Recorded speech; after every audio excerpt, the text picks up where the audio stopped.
How's it going, guys? Welcome back to the channel. Hope you're well. It's been a hot minute since I've done anything because you've been busy, with life and stuff. This is kind of self-explanatory, really. It's 2 amps for a gig patch that I've put together for its personal use. It's purely for me. Using the 2 amps, I'm using the USA Princess and I'm using the Placator. And if I just reconnect this, you've got to love Windows 11, haven't you? You've got to love it. You'd think they've had it sorted by now. You would have think it would be, completely faultless, but clearly it's fucking not. Okay, top line. For the eagle-eyed people, and if you've been here before, you'll know that I am not a fan of compressors. I don't like them. Not because I don't understand them. I do. I just don't like them. I just don't like compressors. Some people swear by them, and that's completely fine. But with this top line on tone A, I needed it. It just needed a little bit of a push. So let's take a look at what is going on up top. So first of all, it's the deluxe compressor. Nothing outrageous on the settings, really. Just there to add a little bit of sustain and a little bit of life, because this is actually going into a 1x12 speaker. 70s chorus, it's in mono because it's going before the amp. That's the settings for the USA Princess. So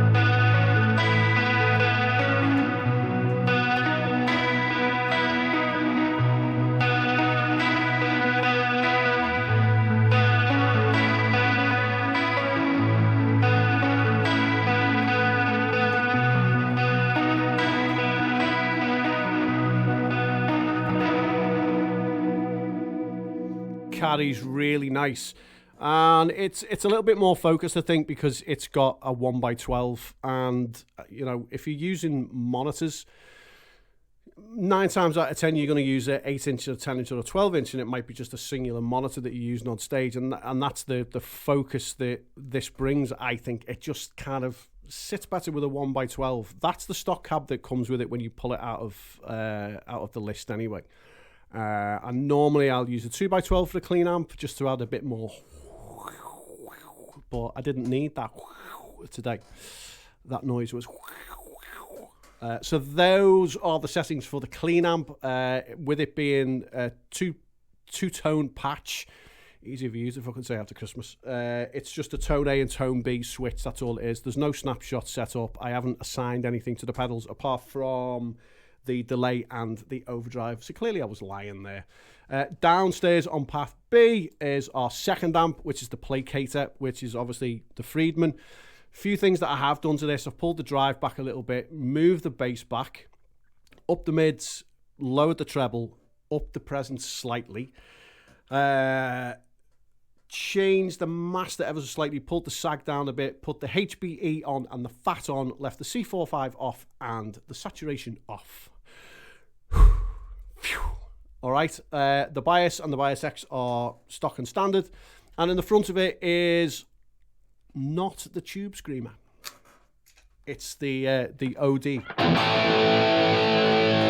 And the reason for that is this is actually set up for slow lead. It's not set up for widdly fast kind of yingby stuff.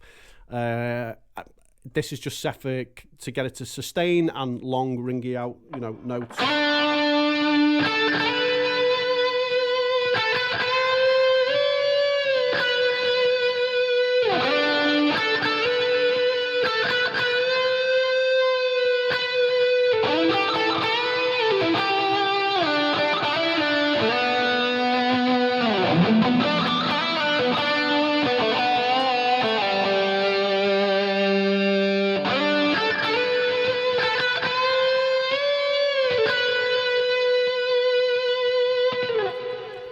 So with them settings that I've got in the amp there, that's kind of what gives me that sustain. The reason that I've gone for the OD1, or the stupid OD, is because, and some of you might buy this, some of you might not, is I didn't want to have to change guitars kind of, mid-song, mid-set. Once I get comfortable with a guitar during a gig, or a session here, I like to just stick with it and get everything I can out of it. And this was just a little thing that I decided that once the overdrive is turned off, I kind of lose all strattiness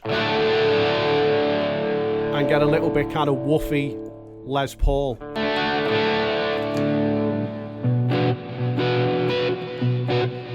Turn that delay off.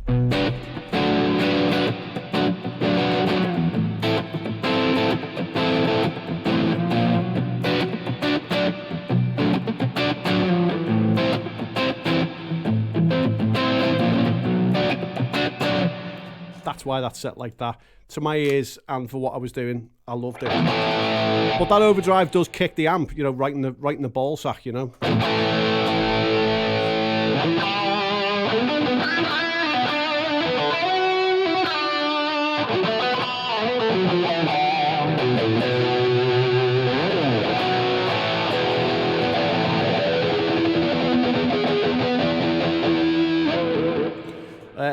So, like I say, I know you choked on thin air then. Like I say, it's just designed for fast, not fast lead. It's designed for more sustained lead. Tasteful, if you like. Kind of a Gilmour edge, but without the Gilmour setup. Dual delay, as always, they're kind of my stock settings now. I love the dual delay. I always have like that kind of flicking from side to side without it getting in the way, you know.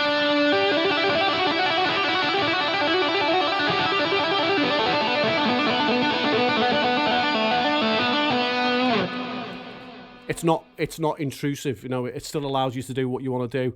Glitz as well. I love the glitz reverb. That's kind of one of my favourites. And then the retro reel just to tidy up the shit.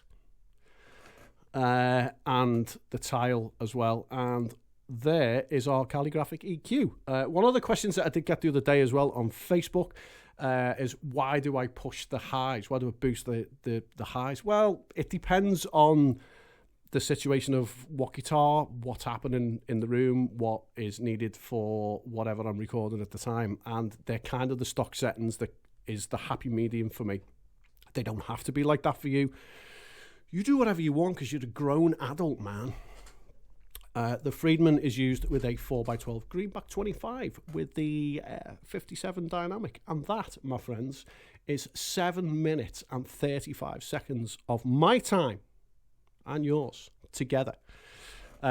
So, like I say, downstairs on the Helix, it's just tone A, tone B. You can find this in your template section as well. If you go into your Helix up there where it says user, go down into your templates and you'll see tone A, tone B. You'll be able to find that there and create your own. Or you could just take this, use it as a template and swap out the amps, swap out the cabs and do whatever you want because you're a grown-up person. So, tone A is our nice princess.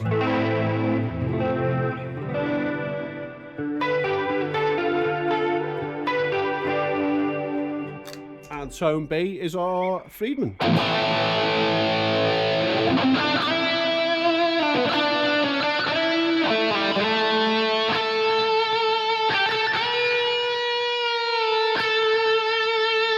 All for the sustain, baby.